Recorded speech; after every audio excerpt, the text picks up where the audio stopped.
Football fans, I can't believe we're on our last segment of the BCAA Playmakers. My name's Shawn, Cerra, Director of Athletics and Student Activities, and our BCAA football consultant, Larry Blustein, joining us I like that title. for our last Can it segment. fit right here? I don't know. You know what? You got a lot of titles. Hall of Famer. You got them all. But I'm here, and this is the most exciting part of the year for us, football season, and our last of the look at all the preseason, and it's been fun. I mean, we started out with 4A, and then all the teams, and we have Coral Springs Charter, all the way through some of the tough districts. We spent some good time on our friends over at Fort Lauderdale and Ely for good reason. And now you come down to a district, Shawn, that you know as well as anybody. You spent a lot of years in that district. 14 years. With Taravella. Tell us about Taravella. You know Coach Hafley's done an awesome job. He's one of the great coaches in this county. Yeah, I mean, that was one of the most important things I did before I left. And that was to find a quality replacement for the legend Dan Marguerite. And Coach Charles Hafley has done a fantastic job going into his third year. You could just sense the momentum of the program. First year took his bumps, but last year you could see they were turning a corner. Yep. And this year there's a lot of excitement around the Trojans. There's some talk that the Trojans are very much in the mix. So when we talked in our last segment about the other 8A and talking about some teams that need to qualify, this is a program right here. We all know that Deerfield, and we're going to talk about Deerfield. They're the kingpin, and certainly they've worked extremely hard. They're very good, very athletic team. But out of the grouping, you have Taravella has a really good chance to maybe sneak in those points at the end of the year. They weren't far from it last year. Another team in there that figures to be a pretty decent team coming down is Piper. I mean, they're a program that benefited in the offseason by getting a few people and getting a couple of extra guys to help them. They had a good JV team as well.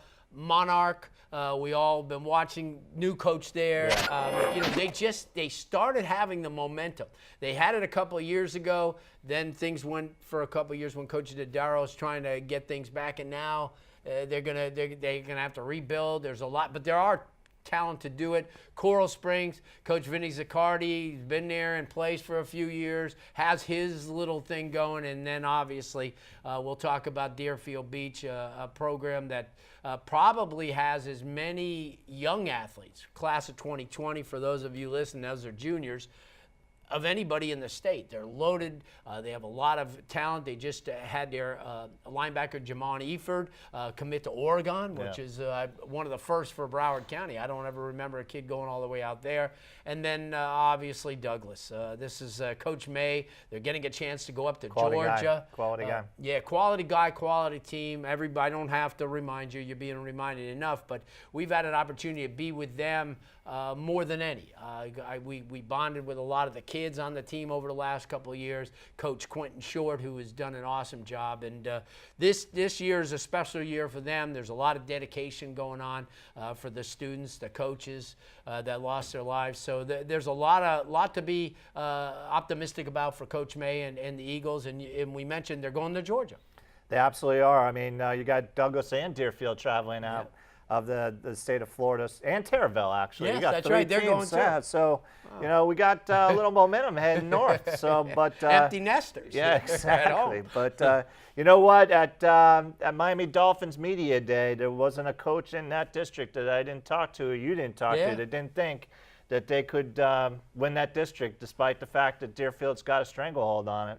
Yeah. And also making the playoffs is going to be essential as well. Yep, I agree. What a great series, huh? Hey. You know what? I'm excited. You're the man. It's time to get back at it now. Yeah, I'm excited. So this is our preseason segment, but believe it or not, we're going to try to come to you on a weekly basis and share our thoughts of week in, week out, what went well, what could be improved on, and try to get you caught up to speed on how week 1 through week 11 is playing out. So Shawn, Cerra, Larry Blustein signing off for our preseason segment of BCAA Playmakers.